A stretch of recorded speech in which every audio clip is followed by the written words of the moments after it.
Hello दोस्तों, welcome back to my channel Raj classes lecture. आज की वीडियो ना क्लास 10th वालों के लिए सबसे ज़्यादा मोस्ट इंपोर्टेंट होने वाली है। और देखिए दोस्तों, आज की वीडियो में हम समाज विज्ञान 2024 समाज विज्ञान के मोस्ट इंपोर्टेंट प्रश्न को बताने वाले हैं, जो कि हमारे महत्वपूर्ण दीर्घ उत्तरीय प्रश्न होंगे। ठीक है, लॉन्ग क्वेश्चन को हम बताने वाले हैं। अगर आपने लॉन्ग क्वेश्चन तैयार कर लिया तो समझो आपके ज़्यादा से ज़्यादा नंबर यहीं से कवर हो जाएंगे। ठीक है, क्योंकि देखिए दोस्तों, जो हमारे महत्वपूर्ण दीर्घ उत्तरीय प्रश्न होते हैं ना समाज विज्ञान में, दीर्घ उत्तरीय प्रश्न देखिए दोस्तों, आपसे ना 8 प्रश्न पूछे जाएंगे, जिसमें आपको ना 4 प्रश्न केवल करना है। ठीक है, आपसे 8 प्रश्न पूछे जाएंगे, जिसमें आपको 4 प्रश्न करना है। ठीक है, और प्रत्येक प्रश्न है ना 6 नंबर का होगा, तो 6 चौक 24। ठीक है, तो आपके 24 नंबर कवर हो जाएंगे। आज के इस वीडियो में हम बताएंगे पूरे बुक के, ठीक है, पूरी किताब के, जो हमारी समाज विज्ञान की किताब है ना, उसको 4 भागों में बांटा गया है। ठीक है, उसके देखिए दोस्तों, हम ना पूरे बुक के महत्वपूर्ण दीर्घ उत्तरीय प्रश्न को बताने वाले हैं।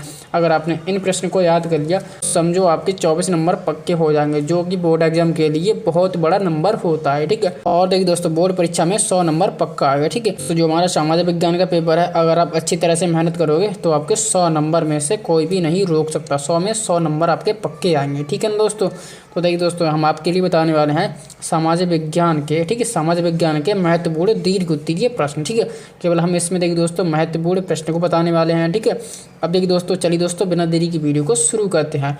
तो देखिए दोस्तों, जो हमारा पहला ही मोस्ट इंपोर्टेंट प्रश्न है, ठीक है, पहला ही चैप्टर का पहला ही मोस्ट इंपोर्टेंट दीर्घ उत्तरीय प्रश्न है। ठीक है, पहला चैप्टर है हमारा यूरोप में राष्ट्रवाद का उदय। ठीक है, देखिए दोस्तों, हमारा ना दीर्घ उत्तरीय प्रश्न है। ठीक है, जो हमारा वेरी इंपोर्टेंट प्रश्न है। ठीक है, क्वेश्चन है हमारा, फ्रांस की क्रांति के कारणों का विस्तार से वर्णन कीजिए। ठीक है, तो देखिए दोस्तों, जो फ्रांस में क्रांति हुई ना, फ्रांस की क्रांति देखिए दोस्तों 1789 ईस्वी में फ्रांस की क्रांति हुई। ठीक है, तो फ्रांस में जो क्रांति हुई ना, उसके कारणों का हमें वर्णन करना है। ठीक है, फ्रांस की क्रांति के क्या क्या कारण थे, यानी कि उनके रीजनों को हमें ना विस्तार पूर्वक बताना है। ठीक, विस्तार से इसमें वर्णन करना है। ठीक है, तो ये देखिए दोस्तों, बोर्ड एग्जाम के लिए सबसे ज़्यादा मोस्ट इंपोर्टेंट क्वेश्चन है। ठीक है, इसको मिस मत करना दोस्तों। ठीक है दोस्तों, और देखिए दोस्तों, मैंने आपको बताया है प्रत्येक जो क्वेश्चन है ना 6 नंबर में पूछा जाएगा। तो ये लॉन्ग क्वेश्चन है, अगर आपने एक भी क्वेश्चन मिस कर दिया ना तो आपके 6 नंबर कट जाएंगे दोस्तों, जो कि बोर्ड के लिए बहुत बड़ा नंबर होता है।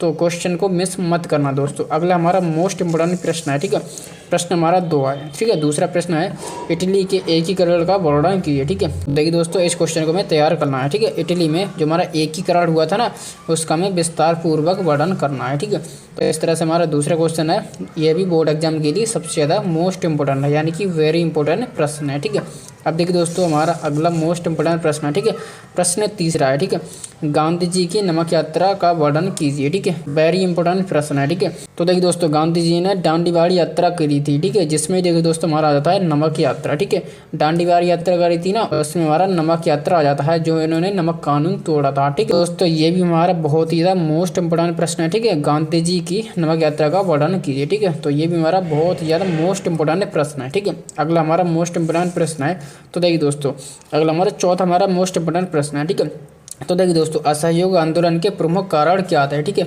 असहयोग आंदोलन, देखिए दोस्तों, जो हमारे गांधी जी थे ना, उन्होंने बहुत सारे आंदोलन करे थे हमारे देश को आज़ाद कराने के लिए। उन्होंने बहुत सारे आंदोलन और बहुत सारी लड़ाई करी थी। ठीक है, जो हमारा असहयोग आंदोलन है ना, तो हमें गांधी जी ने असहयोग आंदोलन शुरू किया था। ठीक है, तो हमें क्या करना है, इस क्वेश्चन को तैयार करना है। ठीक है, असहयोग आंदोलन के प्रमुख कारण क्या थे, जो गांधी जी ने असहयोग आंदोलन तैयार किया था, शुरू किया था, उनके क्या रीजन थे, क्या कारण थे, किस वजह से उन्होंने असहयोग आंदोलन शुरू किया। ठीक है, तो उसके हमें ना प्रमुख कारण बताने हैं कि क्या कारण थे। ठीक है, तो इस तरह से ये भी हमारा मोस्ट इंपोर्टेंट प्रश्न है। ठीक है, इस तरह से आपको ना ये वाला क्वेश्चन भी तैयार करना है। ठीक है, तो जितने भी क्वेश्चन मैं बता रहा हूँ, ये सारे बोर्ड एग्जाम के लिए सबसे ज़्यादा मोस्ट इंपोर्टेंट है। अगर आपको समाज विज्ञान में एक अच्छा स्कोर करना है तो इन क्वेश्चन को आप नहीं कर सकते। तो देखिए दोस्तों, ये जो प्रश्न है ना, आपकी बुक में मिल जाएंगे या क्वेश्चन बैंक में आराम से मिल जाएंगे। ठीक है, उनको आप ना अच्छी तरह से तैयार कर सकते हो। तो देखिए दोस्तों, अगला हमारा मोस्ट इंपोर्टेंट प्रश्न है। ठीक है, पांचवा हमारा प्रश्न है। ठीक है, महात्मा गांधी के सत्याग्रह पर एक निबंध लिखिए। ठीक है, तो देखिए दोस्तों, महात्मा गांधी ने बहुत सारे सत्याग्रह को शुरू किया था। ठीक है, उन्होंने बहुत सारी लड़ाई लड़ी, बहुत सारे आंदोलन किए, उनका बहुत बड़ा सहयोग रहा। ठीक है, तो देखिए दोस्तों, महात्मा गांधी ने सत्याग्रह भी शुरू किया। ठीक है, तो हमें क्या करना है, महात्मा गांधी ने जो सत्याग्रह शुरू किया था ना, तो देखिए दोस्तों, गांधी जी के सत्याग्रह पर हमें एक निबंध लिखना है। ठीक है, सत्याग्रह के बारे में बहुत हमें विस्तार पूर्वक बताना है। उनने क्या क्या कार्य किए, उन्होंने क्या क्या सत्याग्रह में कैसे क्या हुआ, तो हमें उसका एक निबंध लिखना है। ठीक है, आपने निबंध बहुत अच्छी तरह से लिख देना दोस्तों, उन्होंने क्या क्या कार्य किए थे। ठीक है, अब देखिए दोस्तों, हमारा अगला मोस्ट इंपोर्टेंट प्रश्न है। ठीक है, ये जितने भी प्रश्न है सबसे ज्यादा मोस्ट इंपोर्टेंट है। ठीक है, अब देखिए दोस्तों, हमारा छठा मोस्ट इंपोर्टेंट प्रश्न है। ठीक है, तो देखिए दोस्तों, महामंदी के कारणों की व्याख्या कीजिए और बताइए कि भारतीय अर्थव्यवस्था पर इसका क्या प्रभाव पड़ा। तो देखिए दोस्तों, जो विश्व युद्ध हुआ था ना, बहुत सारी चीज़ों का नाश हो गया, बहुत सारी चीज़ों का क्षतिग्रस्त हो गया। ठीक है, तो महामंदी के कारणों की व्याख्या करनी है। ठीक है, तो महामंदी के क्या कारण थे जो महामंदी का कारण बना। ठीक है, देखिए दोस्तों, हमें बताना है महामंदी के कारण भारतीय अर्थव्यवस्था पर क्या प्रभाव पड़ा। ठीक है, तो ये चीज़ हमें बतानी है। ठीक है, बेसिकली हमें महामंदी के कारण बताना है और महामंदी के कारण भारतीय की अर्थव्यवस्था पर क्या प्रभाव पड़ा। ठीक है, तो ये भी देखिए दोस्तों, हमारा वेरी इंपॉर्टेंट क्वेश्चन है। ठीक, इसको भी आप अच्छी तरह से तैयार कर लेना। ठीक है ना दोस्तों, अब चलिए दोस्तों, हम आगे बढ़ते हैं। अगला हमारा मोस्ट इंपोर्टेंट क्वेश्चन है। ठीक है, अब देखिए दोस्तों, प्रश्न नंबर हमारा 7 है। ठीक है, इसमें देखिए दोस्तों, खाद्य उपलब्धता पर तकनीक के प्रभावों को दर्शाने के लिए इतिहास से 2 उदाहरण दीजिए। ठीक है, इसमें देखिए दोस्तों, हमें तैयार करना है कि खाद्य उपलब्धता है ना, उसकी तकनीक है, जो हमारी तकनीक है ना, उसके प्रभावों को दर्शाने के लिए हमें इतिहास के, जो हमारा इतिहास है ना, उसके 2 उदाहरण हमें लेना है और उसका हमें ना विस्तार पूर्वक वर्णन करना है। ठीक है, उसी के ऊपर ये हमारा क्वेश्चन है और हमारा वेरी इंपॉर्टेंट क्वेश्चन है। जितने भी क्वेश्चन है मैंने छांट के इन क्वेश्चन को लाया हूँ। ठीक है, और इन क्वेश्चन को अपना अच्छी तरह से तैयार करना ही पड़ेगा। अगर आपने इन क्वेश्चन को तैयार कर लिया तो आपके 24 नंबर पक्के हो जाएंगे, जो कि आपके लिए बहुत बड़ा नंबर हो जाएगा। ठीक है ना दोस्तों, अब चलिए दोस्तों, हमारा अगला मोस्ट इंपोर्टेंट क्वेश्चन है। ठीक है, इसमें देखिए दोस्तों, हमारा प्रश्न है 8वां प्रश्न है, प्रथम विश्व युद्ध के विश्व पर पड़ने वाले प्रभावों का वर्णन कीजिए। देखिए दोस्तों, हमारे देश में प्रथम विश्व युद्ध हुआ था, उसमें देखिए दोस्तों, हमें बहुत सारा नुकसान सहना पड़ा, बहुत सारी सेना मारी गई, खून की नदियाँ बह गई थी और देखिए दोस्तों, बहुत सारी चीज़ों का नष्ट हो गया, बहुत ज़्यादा विनाश हुआ,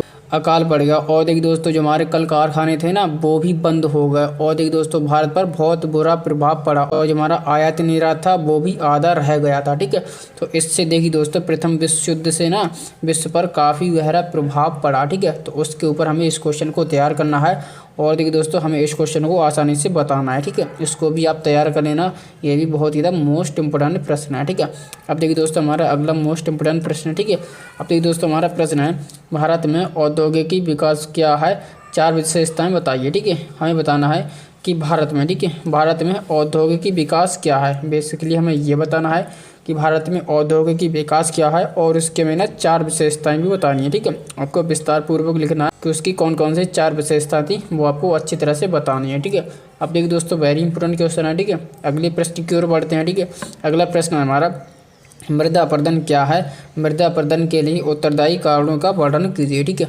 तो देखिए दोस्तों, हमें बताना है कि मृदा अपरदन क्या है। बेसिकली मृदा अपरदन क्या होता है, मिट्टी का कटाव। ठीक है, मृदा माने मिट्टी, अपरदन माने कटाव। ठीक है, मिट्टी का कटाव कैसे होता है, मिट्टी का कटाव क्यों होता है और मिट्टी की कटाव होने से मिट्टी पर क्या प्रभाव पड़ता है। ठीक है, तो हमें बेसिकली पहले तो ये बताना है कि मृदा अपरदन क्या है। ठीक है, उसके बाद हमें क्या करना है, मृदा अपरदन के लिए उत्तरदायी कारणों का वर्णन कीजिए। ठीक है, कि मृदा अपरदन से कि उसके कारणों का वर्णन कीजिए। ठीक है, तो जो मृदा अपरदन होती है, मृदा के कटाव होते हैं, मिट्टी के कटाव होते हैं, वो कटाव से बचने के लिए का अपरदन होता है, उसके क्या कारण हो सकते हैं। ठीक है, तो उसका हमें बेसिकली वर्णन करना है और बहुत अच्छी तरह से हमें इस क्वेश्चन का आंसर देना है। तो इस तरह से हमारे मोस्ट इंपोर्टेंट प्रश्न है। ठीक है, ये देखिए दोस्तों 10 प्रश्न है। ठीक है, ये बहुत ही ज़्यादा मोस्ट इंपोर्टेंट प्रश्न है। इन प्रश्न को मैंने छांट के लिया है। ठीक है, अगर आपने इन प्रश्न को तैयार कर लिया तो बोर्ड एग्जाम के लिए ये सबसे ज़्यादा मोस्ट इंपोर्टेंट है, जो 2024 में 100% इन प्रश्न को पूछा जाएगा। ठीक है, ये प्रश्न वेरी इंपॉर्टेंट है,